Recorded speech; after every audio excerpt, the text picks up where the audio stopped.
So, I just watched the Mystery Science Theater 3000 movie, and now we're going to review it.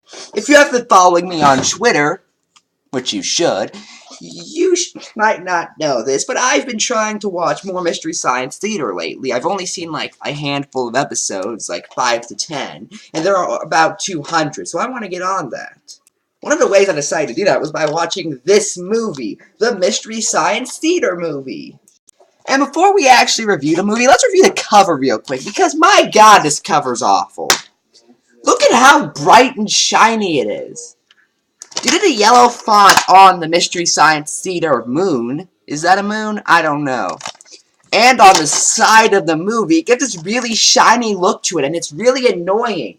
It's especially awful if you're trying to film it like I am right now, because I'm constantly worried if I hold it at the wrong angle, my audience will go blind. Who thought putting yellow on a DVD cover is a good idea? And I know in some cases this problem can be alleviated by taking it out of the plastic, like here's Sonic Lost World, a little bit of glare. Outside of the cover, you'll find no glare. However, not only does this solution not work for the Mystery Science Theater DVD case, but due to it being made out of, I don't know if it's thicker paper or some different substance altogether, it just feels much thicker than this. I think it might actually make the problem worse. I don't know if any other Mystery Science Theater DVDs are like this, by the way. As for the whole reason I put that in, well, that's because there isn't much to say about the movie itself, but hey, let's try. And keep in mind, that's coming from a guy who wanted about a minute-long review of a game. So the plot of the movie is the same as the show, or if you've never seen it, I'll explain it to you. So there's this guy, he's named Dr. Clayton Forrester, and he is really funny in this movie, who wants to take over the world by showing a, as he puts it, disgustingly mild-mannered man named Mike Nelson through some of the worst movies ever made, in hopes that he can show it to the unsuspecting world which he will rule.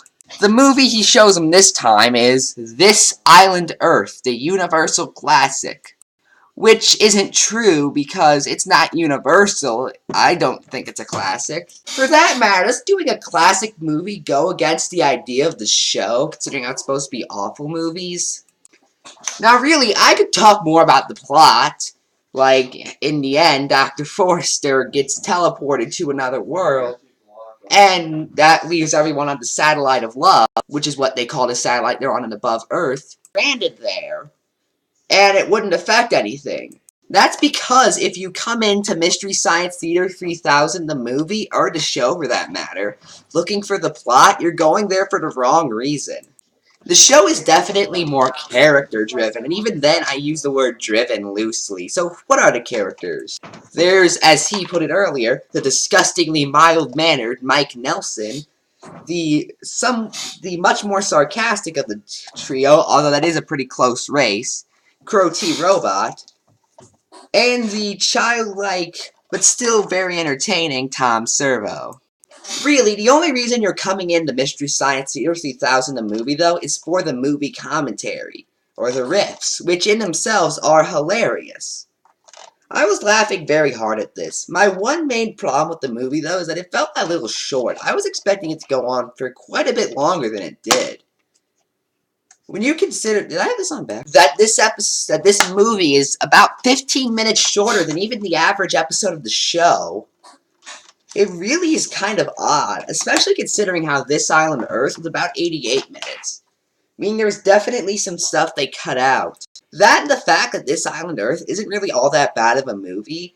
And while I will say this movie is a very funny experience that I would highly recommend, I'd come into it with a little bit of a grain of salt. Although I still love this movie, I thought it was completely hilarious. The riffs were funny throughout the entire thing. And that's really it. I'm Ephrom Joe, and good night.